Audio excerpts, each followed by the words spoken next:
안녕하세요. 같이 영화 보는 남자 엉준입니다. 자, 오늘은 대한민국 극장가를 뜨겁게 달구고 있는 영화의 주인공 김민식 PD님을 모시고 인터뷰를 진행하도록 하겠습니다. 감히 주인공이라고 말씀드리기 좀 그렇지만 네, 김민식입니다. 안녕하세요. 저는 오늘 제17대 대통령에 취임합니다. 정부 여당을 적극 옹호하고 홍보하라. 그동안 시사투나잇을 사랑해주신 시청자 여러분, 김장겸은 물러나라! 대통령께서 언론을 망친 비판이 있는데 어떻게 생각하십니까? 언론이 질문 못하게 하면 나라가 망해요. 언론이 질문을 못하게 하면 나라가 망한다고. 일단 좀 형식적인 멘트로 시작을 해봤습니다만은 일단 공범자들 10만 관객 돌파를 먼저 축하드리고요. 10만? 엉준이 형, 공모자를 벌써 20만 관객 넘었다고요. 뭐 언제적 얘기를 하시는 거예요? 그 편집 좀 빨리빨리 하세요! 으아, 고정준. 우리 이제 유튜브 구독자분들과 저희 이제 시청하시는 이제 분들께 간단하게 자기소개를 좀 부탁을 드리겠습니다. 안녕하세요. MBC 드라마 PD 김민식입니다. 연출을 하는 것이 저 본업인데 연출을 제대로 못한 지 한 5년이 되어서요. 어쩌다 최승호 감독님의 영화 공범자들의 출연으로 이름을 올리고 있는 김민식 PD입니다. 반갑습니다. 반갑습니다. 네, 일단 공범자들 그 10만 돌파를 축하드리고요. 네. 그리고 출연자로서 조금 소감을 좀 듣고 싶어요. 네. 저는 이 영화를 맨 처음 봤던 게 그때 이 부천 판타스틱 영화제에서 첫 상영회 할 때였었거든요. 저는 사실 영화를 보면서 그때 당시에는 그러니까 이 영화에 출연한 이제 저희 그 MBC 노동조합이라든지 KBS 그 이 해직 언론인 이런 분들이 많이 다 같이 봤었어요. 네. 저희들은 보면서 많이 좀 무거운 분위기에서 영화를 봤습니다. 왜냐하면 너무 가슴 아픈, 그렇죠. 지난 5년간 우리가 이 싸워왔던 그 과정의 기록이고, 그래서 너무 가슴 아픈 영화라서 막 그랬었는데, 그래서 저는 처음에는 이 영화가 사람들이 많이 좀 봐주셨으면 좋겠는데 잘 될까 하는 약간의 그런 어떤 걱정이 있었거든요. 근데 그 다음에 제가 되게 이렇게 희망을 발견하고 라고 되게 이렇게 반가웠던 것은 일반 시사회를 다니면서 많은 분들이 웃으면서 보시더라고요. 네. 빵빵 터지면서 객석에서 막 웃는데, 이 영화가 사실 캐릭터 코미디 영화거든요. 그렇죠. 여기에 나오는 네. 이 악당들의 한 사람 한 사람의 그 캐릭터들이 너무 빵빵 터지고 그 너무나 허술하고 어수룩한 사람들의 그 행태들에 많은 관객들이 이제 웃음을 자아내시는데, 사실 저희들은 마냥 웃을 수가 없는 게, 그렇죠. 그분들에게 그러니까 영화를 보다 보면 겨우 저 정도 사람들에게 우리가 지난 5년 동안 그렇게 당하고 시달렸나 하는 그런 그게 있거든요. 실제 우리 현실 속의 악당들은 그렇지가 않거든요. 사실은 알고 보면 되게 이렇게 비루하고 정말 좀스럽고 찌질한 그런 캐릭터들인데, 이런 캐릭터들, 현실에서의 그런 어떤 귀여운 악당들의 모습을 우리가 볼 수 있다는 점에서 너무 좋고요. 그리고 이 영화를 많은 분들이 보시면서 좀 그걸 느꼈으면 좋겠어요. 흔히 우리를 괴롭히고 힘들게 하는 사람들이 그렇게 대단한 사람들이라는 걸 우리가 알게 되고 나면, 그러면 반항을 하거나 저항을 하거나 우리가 그들에 맞서 싸우기가 좀 더 쉬워진다고 생각하거든요. 그런 점에서 저는 공범자들의 관객이 10만을 돌파했다는 것은 앞으로 일상의 부조리에 한거에서 싸울 수 있는 사람이 최소한 10만 명이 더 늘었다라는 그런 반가운 소식으로 저는 해석하고 싶습니다. 사실 저도 보면서 뭐 저 정도 사람들에게 우리가 당했었구나. 그러니까 약간 용기가 맞아요. 좀 생기더라고요. 맞아요. 네, 그 점에 있어서 참 영화를 감동 있게 봤습니다. 영화가 잘 되는 이유는 뭐라고 생각하세요? 저는 최승호 감독님의 그 내공이 역시 있는 것 같아요. 그러니까 이 이야기가 사실은 다루기는 쉽지 않은 이야기거든요. 그렇죠. 왜냐하면 지난 9년간의 싸움에 있어서 그 기록도 사실은 어마어마하게 많고요. 그리고 거기에서 이 사람들의 이야기, 한 사람 한 사람의 이야기들을 다 들어가면은 이 정말 방대한 분량의 어떤 이게 나올 건데, 이것을 어떻게 구성하느냐가, 근데 저는 영화를 보신 분들은 정말 느끼시겠지만 이 이야기를 그 어떤 시사 다큐로서 현실을 그대로 전달하는 것도 못지않게 또 이야기 어떤 짜임새, 캐릭터 한 사람 한 사람의 속에 저는 최승호 감독님이 아니면 과연 이런 작품을 만들어낼 수 있었을까라고 저는 사실 여러 번 지금 보고 있거든요. 다니면서 그렇죠, 이렇게 예. 무대 인사 단지 이런 볼 때마다 되게 편집이나 구성에 대해서는 다시 한번 감탄을 하고, 처음 봤을 때 모르고 넘어갔던 걸 두 번, 세 번 또 보기도 하고요. 저는 특히나 또 이제 사실 연출을 하는 입장에서 네. 영화를 이제 N차 관람이라고 그러죠. 여러 번 보는 걸 전 되게 중요하게 생각하거든요. 보통 사실 저는 헐리우드 블록버스터 영화, 뭐 어벤져스라든지 뭐 이런 영화들도 저는 꼭 2번, 3번씩 영화를 보러 갑니다. 그래서 가급적 좋아하는 시리즈는 개봉하는 첫날 먼저 봐요. 그리고 2번째 볼 때는 거의 이제 극장에서 내려가기 전에 한 2, 3주 정도 지나고 나서 다시 한번 가서 보는데, 처음 봤을 때는 영화에 그냥 스토리만 쫓아가게 되죠. 뭐야 이러면서 가는데, 2번째 보면 사실 저는 영화 연출을 공부하는 사람들에게는, 특히 드라마 후배들도, 연출 후배들도 마찬가지고 2, 3번 영화를 보러 얘기하는 게 2번, 3번 봐야 사실은 그 다음에는 더 정교하게 들여다볼 수 있거든요. 그러니까 왜 처음 볼 때는 그냥 이야기의 흐름만 쫓아가느라 정신 없었는데, 2번째 볼 때는 이야기의 결론을 알고 있기 때문에, 아 여기서 이 감독이 이런 앵글을 쓴 거는, 아 여기서 이 장면을 넣은 거는 나중에 저걸 위한 복선이구나. 그래서 조금 스토리텔링이라든지 연출적 기법에 있어서 많은 공부가 되는데요. 저는 공범자들도 2번, 3번 볼수록 깊이가 더해지는 그런 영화라고 감히 말씀드리고 싶습니다. 아, 감사드립니다. 사실 N차 관람은 영화를 좋아하는 분들의 어떤 필수 코스죠. 그렇죠. 네. 팬들은 뭐 예. 최근에 이제 오늘 또 인터뷰도 준비도 하면서 PD님을 좀 검색을 좀 해봤더니 네. 울보 PD, 오열, 가스마리, 그러니까요. 폭풍 눈물 이런 진짜. 검색어가 같이 나오더라고요. 예. 이렇게 요새 자주 오시게 된 어떤 그 계기가 있으신가요? 그러지 않아도 네. 제가 이렇게 이제 큰 딸이 이제 고등학교 1학년인데요. 네. 큰 애가 어느 날 카톡방에다가 아빠 오늘 울었다며 딸의 친구가 알려줬나 봐요. 아니 힘든 일 있으면 집에서 얘기를 하지. 나는 식구인데 아빠가 힘든 줄 몰랐잖아. 근데 저는 사실 이제 솔직히 말하면 저는 이제 코미디를 연출하는 PD이기도 하고 워낙 평소 캐릭터는 그냥 되게 발랄하게 그냥 약간 철없이 그냥 이런 그 딴따라 날라리 이런 분위기거든요. 그러니까 집에서 물론 아이들에게도 뭐 이렇게 제가 뭐 바깥에서 회사에서 일이라든지 이런 힘든 거 잘 얘기를 안 하고요. 딸애가 속상해하면서 아빠 힘든 걸 왜 나한테 안 알려주냐고 막 이제 얘기를 하던데, 보통은 저는 잘 이렇게 웃는 편이고, 그리고 사람들을 웃기는 걸 되게 좋아하죠. 이렇게 약간 그냥 평소의 캐릭터는 그런데, 기본적으로 지난 몇 년간 싸우면서 마음속에 좀 어떤 그런 상처가 많이 있지 않았나. 근데 이거는 저뿐만 아니라 많은 사람들이 있었을 거예요. 그러니까 MBC 내부에서 싸워온 사람들이 있었을 거라고 생각하고요. 요즘은 이제 저는 이렇게 보면은 이 아나운서들이 제작 거부를 하거나 뭐 이 PD 수첩 PD들이 제작 거부를 하거나 그러면서 인터뷰를 할 때 보면 이제 사람들이 눈물을 이제 보이면서 인터뷰하는 장면들이 계속 나와요. 그러면서 제가 생각하기에 아마 한동안 이제 앞으로 총파업 들어가고 그러면 MBC 구성원들이 한 사람씩 나와서 되게 공개적인 자리에서 공개석상에서 우는 사람들이 많아질 거라고 생각해요. 근데 저는 그것 또한 우리가 싸움에 들어가기 전에는 먼저 한번 이렇게 쫙 한번 좀 울 수 있는 것도 기회가 있어야 되거든요. 그렇죠. 그리고 저는 그것을 솔직히 말씀드리면 저는 지난 5년 동안 혼자서는 많이 울었어요. 저는 그 어떤 눈물이 가지고 있는 어떤 힘이 있다고 생각하고요. 거기에서부터 다시 일어나서 싸우기 시작한다고 생각하고, 앞으로는 웃으면서 싸웁니다. 좋습니다. 네, 웃으면서 싸우는 것도 한번 기대를 해볼게요. 네. 또 이제 영화의 얘기로 한번 넘어가 볼게요. 여기에도 있지만 이 김장겸은 물러나라라고 하는 그렇죠. 또 구호 캠페인의 어떻게 보면 창시자이신데 같이 가시는 이 그리썸님께서 네. 마케팅을 하시는 분이라 네. 관심이 많으셨어요. 예. 이 김장겸은 물러나라라고 하셨던 그 행동이 어떤 즉흥적인 행동이셨는지 아니면 좀 계획된 어떤 움직임이셨는지 그게 좀 궁금합니다. 즉흥적이었죠.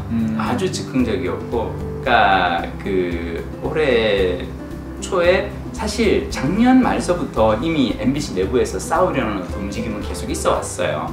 다만 이제 바깥에 전달이 안 됐을 뿐이고, 작년에도 저희가 최순실 정국 때 MBC 뉴스가 전혀 보도하지 않는 걸 보고 MBC 그러니까 뉴스데스크는 청와대 뉴스데스크냐라고 하면서 조합해서 모여서 막 집회라고 막 그랬어요. 근데 그때도 그 일반인들의 그 댓글 반응이 그거였어요. 니들 5년 동안 뉴스 망가뜨리고 가만히 잘 살다가 왜 이제 와서 그래? 분위기 바뀔 것 같으니까 뭐 숟가락 얹으려고 기어 나오는 거냐? 뭐 이런 반응들도 많았었고, 그때 이 보도국 내에서 성명서가 계속 나왔는데 그 성명서 중에 계속해서 바깥으로 쫓겨나기만 하는 유배지를 떠도는 어떤 한 기자의 사연이 소개됐는데, 그걸 읽다 보니까 이건 내 얘긴데 이 성명서는 내가 사람들한테 소리내어 읽어주고 싶은 거예요. 그냥 눈으로 읽고 말고 그냥 소리내어 읽어주고 싶은데 그 내용을 전부 다를 얘기할 수는 없고 네. 그 제목이 김장겸은 물러나라였어요. 그 성명서의 제목이. 그래서 제가 화장실 가는 길에 성명서 제목이라도 한번 읽어보자. 큰 소리로. 그래서 김장겸은 물러나라!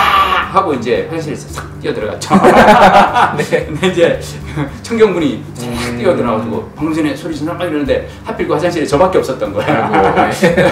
그 다음에는 약간 부끄러웠어요. 아니 뭘 내가 죄 지은 것도 아니고 그냥 복도에서 혼잣말을 한 건데 그 혼잣말이 좀 컸는데 그걸 가지고 내가 이렇게 죄스러워할 필요가 있을까? 그래서 다시 그 다음부터 나오면서 또 큰 소리로 이제 김장겸 물러나라 그랬는데 제가 그때 처음에 이제 외칠 때는 주로 김장겸은 물러나라! 그러고 이제 들어가고 그랬거든요.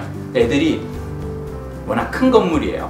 그 소리가 울리니까 물러나라만 들리고 앞에 누군지가 그러니까 저보고 그런 거야. 넌 누구 보고 물러나라는 거야? 솔직히 누군지는 다 알지만 그래서 야 누구 보고 물러나는지가 안 들려. 그래서 제가 그 다음부터 아 그래? 알았어. 그러면 이름을 한자 한자 짚어줘야겠다. 또박 김장겸은 물러나라! 김장겸은 물러나라! 페이스북을 하려고 했다는 생각은 전혀 못했고요. 바깥에 네. 이걸 뭐 할 생각 그냥 저는 회사 내에서 사원들에게 얘기를 해주고 싶었어요. 우리 이제 이렇게 싸워야 되지 않나? 회사에서 이제 그 경위서를 쓰라 그러고 징계하겠다 그러고 그렇죠. 그러니까 기왕에 징계를 받을 거면 이것을 왜 내가 징계 받는지는 사람들한테 알려야겠다. 그래서 페이스북 라이브를 하게 됐죠. 처음에는 조금 외로우셨을 거다라는 생각도 사실은 들었어요. 왜냐면 다른 직원분들이 네. 지금처럼 동조해주지 않았더라면 어떻게 됐을까 하는 그 두려움도 사실은 있었을 것 같더라고요. 그렇죠. 네. 네. 어쨌든 덕분에 빨리 좀 물러났으면 좋겠네요. 사실 아까 전에 그 MBC를 떠난 기자분에 대해서 말씀을 해주셨는데 사실 많은 분들이 MBC를 떠나거나 부당하게 해고를 당하거나 했어요. 뭐 이 영화의 감독님이신 최승호 PD님도 그렇고. 근데 이렇게 언론 탄압이 계속 되는데도 불구하고 여지껏 MBC에 계속 남아 계시잖아요. 근데 드라마 PD로서 또 700여 편의 시트콤을 연출하셨고 내조의 영혼까지 만드신 또 유명한 소위 말하는 잘 나가는 PD님이셨는데 외부에서의 어떤 그 스카웃이나 이런 제의들도 사실 있었을 것 같아요. 근데 그런 것들을 왜 거절을 하셨는지 혹은 MBC에 아직 남아 계신 이유가 어떤 건지 궁금합니다. 예전에 이제 어떤 그 선배님이 다른 방송사의 대표로 가 계신 어떤 선배님이 계셨어요. 케이블 채널의 대표로 계신 선배님이 저를 부르셔서 민식아 나와서 너가 하고 싶은 거 우리가 충분히 만들 수 있게 도와줄 테니까 이리로 옮겨라고 이제 얘기를 하셨는데 한참 이제 그 스카우트 제의에 대해서 말씀하실 때 제가 선배님 말씀을 딱 끊고 그랬어요. 선배님 제가 액수를 듣지 않은 상황에서 여기서 제가 말씀을 감히 끊겠습니다.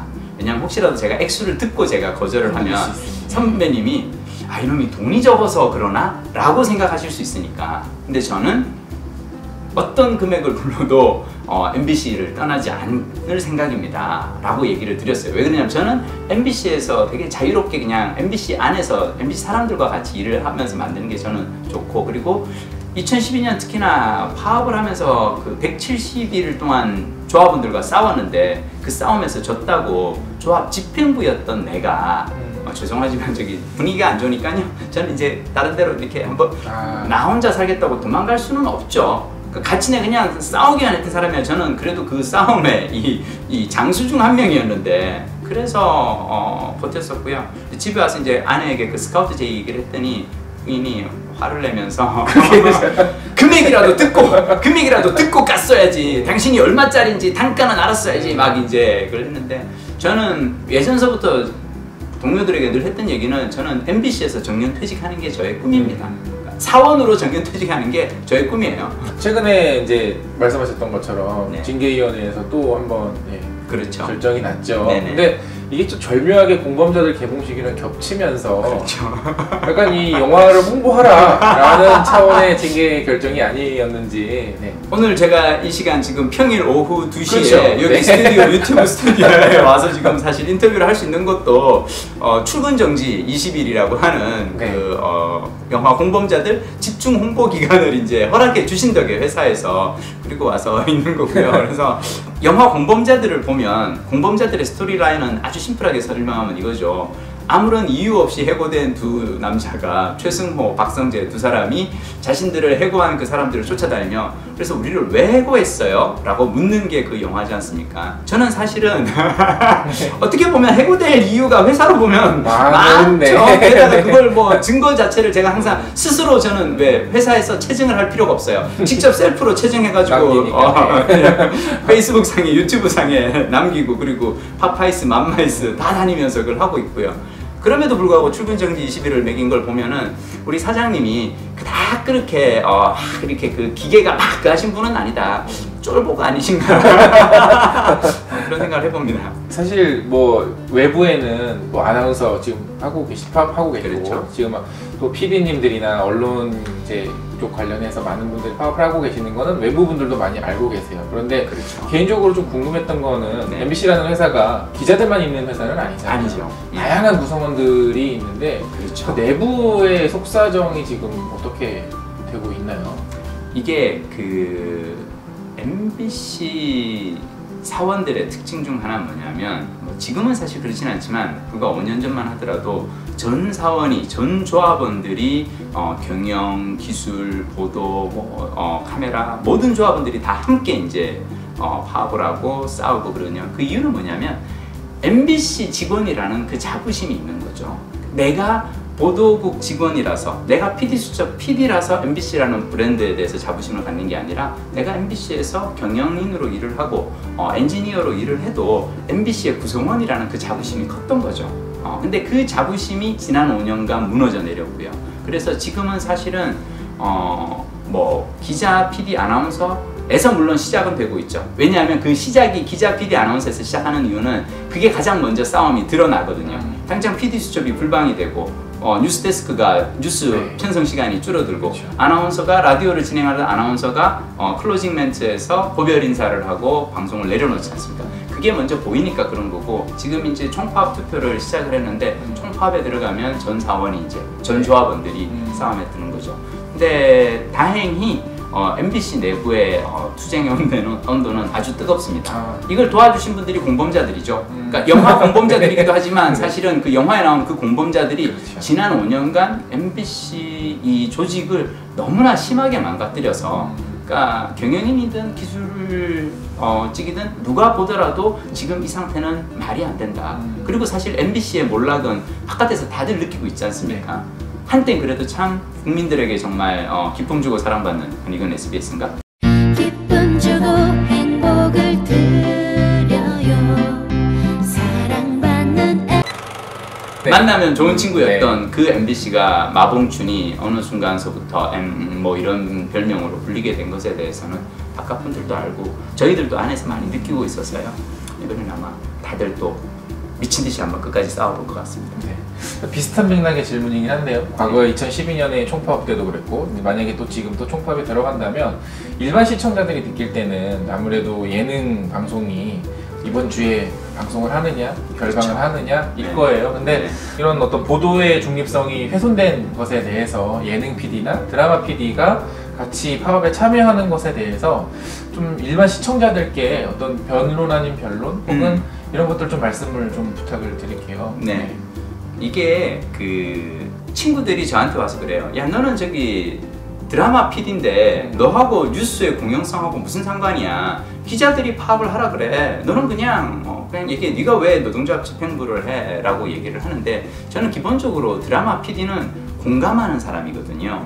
대본을 읽고 시나리오를 읽고 그 극중 인물의 그 감정에 대해서 하나하나 공감을 할 수 있어야 우리가 그걸 연출할 수 있지 않습니까? 근데 그렇게 공감하는 사람이 허구의 대본에 있는 그 주인공의 심리는 공감하는 사람이 나와 함께 한 회사를 다니고 있는 기자나 시사교양 PD들이 받는 탄압이나 핍박 이런 것에 대해서 내가 거기에 대해서는 하고 이것만 할 수 있을까? 저는 그렇지 않다고 생각하고요. 마찬가지로 MBC 예능, MBC 드라마를 아껴주시는 시청자들이 무한도전 내가 좋아하는 어떤 예능 프로그램을 틀었을 때 그 채널에서 나오는 다른 이를테면 시사 제작 프로그램이라든지 뉴스가 정의롭지 않은데 이 뉴스를 볼 때는 내가 되게 불편한데 그냥 예능 프로그램만 딱 떼놓고 요것만 내가 과연 그걸 할 수 있을까? 만약 이 예능 프로그램을 만드는 PD가 이런 상황에서 다른 동료들이 이렇게 힘들어하고 괴로워하다 싸움에 나서는 때 나는 그냥 내 프로그램을 위해서 프로그램 계속 만들겠습니다 라고 했을 때 시청자들은 과연 그의 입장을 그럴 수 있지 라고 이해할 수 있을까? 물론 많은 PD들의 입장 같은 경우 특히 예능 드라마는 사실은 프로그램을 세우기는 쉽지 않아요. 특히 드라마는 좀 세우기가 쉽지 않습니다. 왜 그러냐면 드라마는 그 방영 시기가 일단 정해져 있지 않습니까? 그리고 이를테면 9월서부터 10월까지 2달간 미니 시리즈라고 하면 드라마 출연하는 그 보통 드라마 주연급 같은 경우 A급 탤런트 같은 경우에는 그 다음 스케줄이 정해져 있거든요. 11월에 시작하는 영화 크랭크인에 맞춰서 미니를 끝내야 되는데 갑자기 파업이 한 달 정도 지체가 되면서 방송이 밀리면은 그러면 그 다음 영화가 이제 출연이 되게 되고 영화는 사실 주어진 크랭크인 시기였는데 주연이 갑자기 안 오게 돼서 밀리면은 또 그게 너무 엎어질 수도 있고 그러니까 드라마는 사실은 쉽진 않을 것 같아요. 근데 만약 매주 하는 예능에 같은 경우에는 그리고 그 예능도 또 출연자 사정에 따라서 PD들이 그래도 한 몇 주라도 파업에 함께 하겠다라고 나올 수도 있고요. 다만 이제 시청자분들께 조금 부탁드리고 싶은 건 아끼고 사랑하는 프로그램이 파업의 여파로 불방이 되었을 때 조금만 참아주시고 기다려주시면 어떨까? 왜냐하면 저희들은 이 한 주 한 주의 방송도 중요하지만 사실 MBC, KBS 같은 이런 공영방송이 무너지는 것은 사회적으로 큰 손실이거든요. 그래서 저희들은 방송을 빠른 시간 내에 정상화하기 위해서 짧고 굵게 한판 심하게 한번 싸워볼까 합니다. 도와주셨으면 좋겠습니다. 이해해 주시고. 감사합니다. 그쵸, 뭐 MBC가 무너지면 무한도전도 무너지는 거고. 네. 그렇죠. 네. 그러면 또 다른 질문을 좀 해볼게요. 공범자들 영화에서도 나온 것처럼 네. 요새 최근에 뉴스의 보도의 내용에 따라서 어떤 뉴스들은 이거 너무 정치적 편향이 강하다라든지 뭐 최근에 또 가짜 뉴스도 많이 쏟아지고 있고 그렇죠. 가짜 뉴스를 또 검증해야 되는 뉴스들도 또 많이 쏟아지고 있어요. 그래서 과거에 비해서 언론을 대하는 대중들의 태도도 많이 바뀐 것 같거든요. 그래서 과연 그 언론의 역할이라고 하는 게 무엇인지 기계적 중립이라는 것 또 과연 무엇인지 이런 것들에 대해서 조금 해주실 말씀이 있다면. 네. 저는 언론의 역할은 다 떠나서 약자에 대한 배려라고 생각하거든요. 자, 그 미국의 어떤 판사님이 퇴직 후에 그런 얘기를 하셨어요. 본인은 판사로 일을 하면서 항상 약자의 편에 서서 판결을 내리려고 애를 썼다. 근데 퇴직하고 나서 본인이 평생 동안 했던 판결을 가만히 들여보니까 나도 모르게 힘 있는 사람에게 치우쳐 있더라. 자, 근데 그건 어쩔 수가 없거든요. 사람이라는 게 이 어떤 일을 하다 보면 나도 모르게 잘 나가는 사람에게 편에 서서 어떤 권력이라든지 이런 쪽에 있어서 하게 되거든요. 그래서 그 말씀을 하시면서 판사가 했던 얘기는 뭐냐면 우리는 흔히 힘 있는 사람과 힘 없는 사람이면 힘 없는 사람 편에 서겠다고 생각은 할지 몰라도 항상 우리의 행동은 힘 있는 사람 쪽으로 쏠려가게 돼 있다. 그렇기 때문에 더더욱 노력해서 의식적으로 힘 없는 약자의 편에 서야 된다고 얘기를 합니다. 저는 지난 몇 년간 MBC에서 그러니까 대한민국이라는 사회에서 가장 큰 약자는 세월호 유가족이었다고 생각해요. 저는 세월호 사건은 오케이, 일어날 수 있다고 생각해요. 그리고 그 사건은 이미 일어났어. 자, 문제는 저는 세월호 사건이 일어나고 난 다음 그렇게 비극적인 사건이 일어나고 난 다음에 우리 사회가 어떻게 갔느냐죠. 어떤 방향으로. 근데 MBC 뉴스에서 저는 지금도 기억하는 건 뭐냐면 이 광화문에서 세월호 유족들의 어떤 집회가 있을 때 세월호 유족들의 입장을 전달해요. 자, 그러고 나서 한편 이런 의견도 있습니다 라고 하면서 그 앞에서 폭식을 하는 뭐 일베라든지 이런 사람들의 모습을 그래서 우리는 둘 다 기계적 중립이다. 우리는 이쪽과 이쪽을 둘 다 간다. 자, 근데 이게 사실은 기계적 중립이 아니거든요. 근데 사실 지난 5년간 MBC 뉴스가 가장 망가진 큰 이유는 뭐냐면 힘 있는 사람, 그것도 가장 우리나라에서 힘이 센 청와대, 박근혜, 정권, 새누리당 이들을 위한 뉴스를 했다는 거죠. 그리고 이것이 저는 국민 여러분들에게 준 상처가 되게 컸다고 생각하고요. 그리고 그런 어떤 세월호 유족에 대한 어떤 편회라든지 이런 것을 보고 견디다 못해 이 MBC 예능국의 이제 권성민 PD가 오늘의 유머 게시판에 M진 PD입니다라고 해서 글을 올렸고 사과를 대신했죠. 그것 때문에 그 친구는 해고되기까지 하고요. 저는 언론의 역할은 다른 거 생각하고 조금 더 약자에 대한 배려가 더 많아야 된다고 생각하고요. 근데 지난 5년간 MBC가 그걸 하지 못했다고 생각합니다. 김장겸 사장님은 나가셔야 됩니다. 네. 방금 말씀해 주셨던 이제 MBC가 청와대 홍보기관이 된 그렇죠. 그 증거는 영화 공범자들에서 보시면 직접 확인하실 수가 맞습니다. 있습니다. 예. 그러면은 예를 들어서 이제 저 같은 경우에는 MBC 직원이 아니잖아요. 네. 근데 저처럼 MBC 직원도 아니고 어떤 관계되는 사람이 아닌 일반 대중들이 지금 이런 부당한 일들에 대해서 도움을 줄 수 있는 방법이 있다면 어떤 일들이 있을까요? 제가 이 페이스북 라이브를 했을 때 이렇게 사람들이 공유를 하지 않습니까? 근데 그 중에 어떤 한 분이 이제 페이스북 제 그 라이브 영상을 공유를 하신 분이 이렇게 들어가 봤더니 그분이 이제 이렇게 공유하면서 이렇게 써놨더라고요. 자신의 타임라인에다가 대통령 바뀌니까 사장 나가라고 하는 이 뻔뻔한 기회주의자의 낯짝을 보라. 아 진짜 부끄러웠어요. 그래 맞아. 사람들이 보기에 따라서는 나는 기회주의자처럼 보일 수 있겠구나. 지난 5년간 잘 먹고 잘 살다가 이제 와가지고 갑자기 이제 기회가 왔다.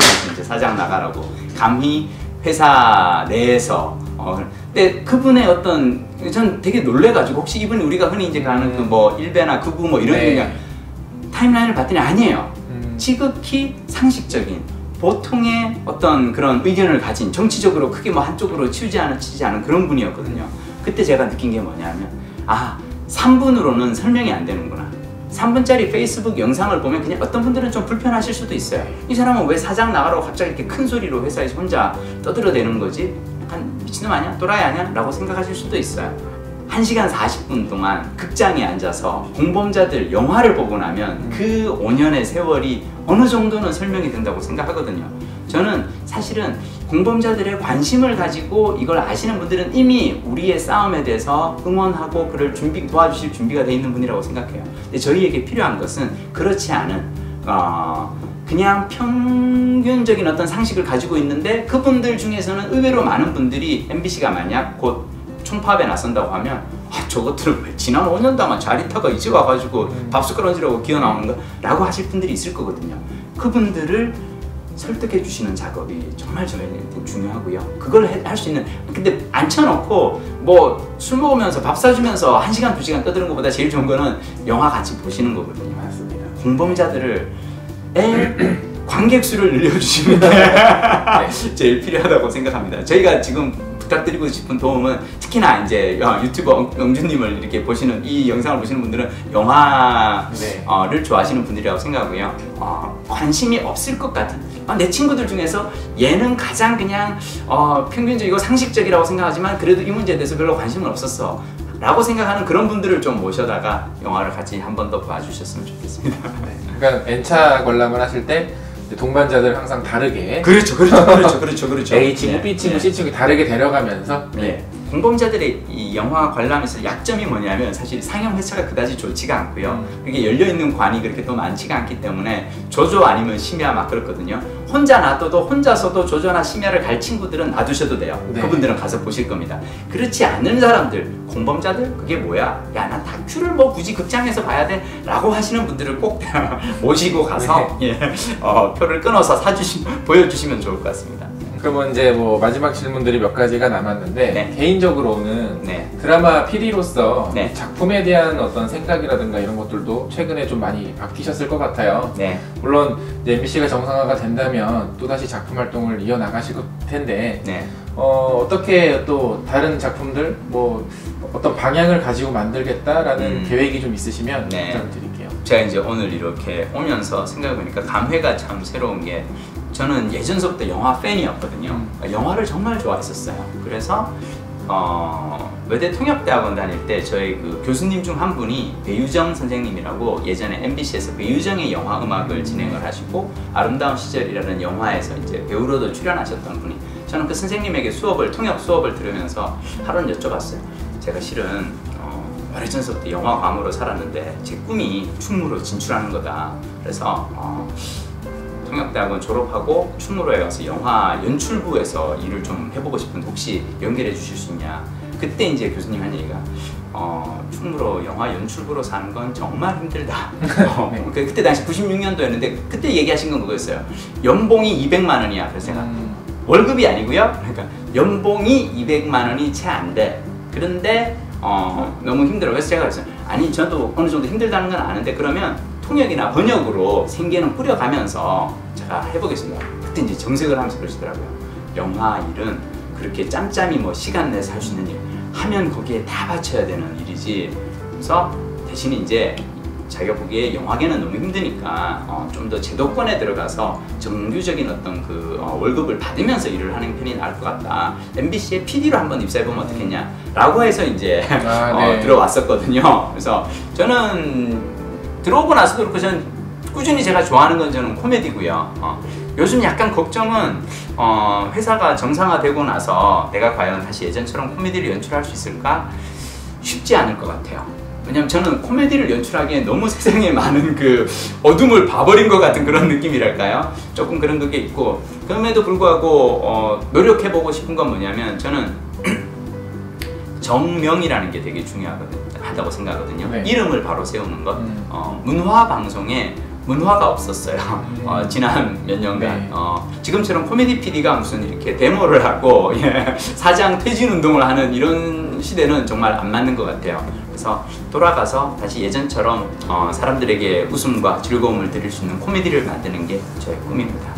코미디 드라마를 네. 앞으로 만들기 어렵다고 느낀 게 네. 공범자들이 너무 웃겨서 맞아요. 이게 가상의 캐릭터로는 이 맞아요. 캐릭터들을 예. 뛰어넘을 수는 없을 것 같다는 생각이 들더라고요. 네. 제가 항상 하는 생각인데 이게 그 항상 허구보다 진실이 훨씬 더 그 비현실적이에요. 현실이 더 비현실적이에요. 그래서 저는 요즘 왜 그런 생각해요. 이를테면 왜 그 양치대첩이라 그래서 배현진 앵커와 양경 기자의 어떤 그 이 화장실에서의 그런 근데 그런 얘기를 제가 만약 드라마에서 그런 장면을 넣었다고 해봐요. 두 여직원이 화장실에서 막 물 틀어놓고 이런 거 가지고 실갱이를 했는데 갑자기 회사에서 경위서를 받고 한 명을 갖다가 뭐 좌천을 시키고 하면서 그럼 아마 시청자 게시판에 이런 리얼리티 없는 비현실적인 얘기, 이런 말도 안 되는 그런 걸 좀 하지 마세요. 막 욕먹을까? 이러니까 당신들이 막장이라는 소리를 듣는 거야. 네. 그래서 제가 이게 현실이 드라마보다 더 막장스러울 때 많은 자괴감을 느낍니다. 그렇죠. 창작자로서 예. 시간이 좀 걸릴 것 같아요. 돌아가기까지는. 그럼 또 마지막 인사를 부탁드리기 전에 네. 개인적으로 또 한 번 질문을 드리고 싶은 게 네. 염색 계획이 아니 왜냐면 최근에 네. 너무 네. 이제 고생을 하셔서 그런지 몰라도 머리가 너무 많이 새셨어요. 맞아요. 머리가 새기도 하고 빠지기도 하고요. 특히 이렇게 뒤에는 원형탄. 네. 아니 제가 무슨 저기 손오공도 아닌데 마치 머리털 뽑아서 훅 불면서 싸워온 것 같아요. 지난 5년간 탈모와 그 머리 탈색이 좀 심하긴 했는데요. 모르겠습니다. 그 생각은 해요. 그러니까 염색은 사실은 왜 꾸준히 나를 관리하는 거지 않습니까? 근데 저는 지난 몇 년간 약간 그걸 놔버렸어요. 그러니까 사실은 제가 이제 40대 한 중반서부터 머리가 이끗이끗 새기 시작했거든요. 근데 그래도 촬영장에 나가면 드라마 촬영장에서 감독이 머리가 약간 흰머리가 새치가 있고 그러면은 이 양반 놓친내가 감 떨어지는 거 아니야? 왠지 그 특히 코미디 드라마는 로맨틱 코미디 로코물은 되게 젊은 20대 30대 어린 시청자들에게 어필해야 되는데 그렇기 때문에 제가 되게 막 염색을 하면서 항상 관리를 했었거든요. 근데 언젠가부터 아니면 이제 당분간 촬영할 일도 없는데 내가 이걸 계속 해야 되나 약간 그게 있었던 거죠. 김장현 사장님 나가시면 아마 다시 현재 비주얼은 이제 사극 PD 그렇죠. 약간 좀 이제 맞습니다. 네. 그러면 이제 끝으로 이제 마지막으로 저희 이제 이 유튜브 영상을 보시는 구독자분들과 시청자분들 그리고 이제 또 대중분들에게 마지막으로 한 말씀 부탁드리겠습니다. 영화를 즐겨보다 보니 제가 최근에 본 이제 인상적으로 본 두 가지 영화가 하나가 덩케르크, 하나가 택시운전사인데요. 덩케르크는 참 재밌다고 생각했던 게 어떻게 크리스토퍼 놀란 감독이 2차 대전 중에 이 장면을 뽑았을까? 왜냐면 사실 덩케르크는 실패의 역사거든요. 네. 보통은 왜 우리가 영화에서 노르망디 상륙 작전이라든지 어떤 그 승리의 장면을 항상 극으로 그리는데 덩케르크는 사실 덩케르크에서 최고의 승리라고 해봤자 살아서 무사히 도망쳐서 바다 건너 도망가는 게 사실은 그거거든요. 그리고 영화 시간 내내 사람들은 죽어가고 그리고 그 어디에도 희망은 보이지 않고 그렇지 않습니까? 근데 저는 보면서 느낀 거는 덩케르크를 통해서 크리스토퍼 놀란 감독이 하고 싶었던 건 살아남는 것 또한 때로는 싸움이다. 살아남는 것이 승리일 수 있다. 저희 지난 5년간 MBC 노동조합을 지켜온 조합원들의 입장이 그랬던 것 같아요. 많은 사람들에게 기레기라는 욕을 들으면서도 우리가 이 안에서 조합의 틀을 지키고 기다려왔던 것은 언젠가 노르망디 상륙작전 다시 살아서 싸울 수 있는 다음 마지막 최후의 결전을 준비할 그날을 기다려왔던 거라고 생각하고요. 택시 운전사를 보면 이제 거기에 그 택시 운전사 김사복, 이제 송강호 씨가 연기한 그 택시 운전사가 어느 순간 다시 광주로 돌아가는 장면이 있습니다. 왜냐? 내가 본 것을 보고 그냥 말 수는 없다라고 하는 거거든요. 공범자들을 한번 보셨다면 그 보고 말지 마시고요. 다시 돌아가서 이 싸움을 더 많은 사람들에게 알릴 수 있도록 독일인 그 기자가 했던 것처럼 싸우는 것을 보았다면 이것을 더 많은 사람에게 알릴 수 있도록 여러분들도 공범자들을 널리 좀 퍼뜨려 주시는 그런 감사한 N차 관람객이 꼭 갈 때는 2명, 3명 회사 회식이라든지 가족들을 동반해서 가시는 그런 분들이 되어주셨으면 좋겠습니다. 네. 그리고 또 영화를 보고 나오면 할 얘기가 많아서 네. 이게 뭐 맥주 한잔 하면서 네. 아마 좋은 시간 보내실 수 있을 네. 것 같아요. 네. 저 뭐 개인적으로도 또 만나 뵙게 돼서 너무나도 영광이고요. 또 피디님의 사원 정년퇴직을 네. 저도 같이 기원을 하면서 이만 인사드리도록 하겠습니다. 인터뷰 응해주셔서 너무너무 감사드립니다. 맞습니다. 감사합니다. 네. 파이팅입니다. 파이팅! 네, 감사합니다. 네, 수고하셨습니다. 네. 네, 아유, 확실히 뭐 워낙 이 영화 좀 오래 하셔서 관록 있게 그냥 쭉쭉쭉쭉. 아유, 아니요. 진행 말씀을 너무 잘해주셔서. 예.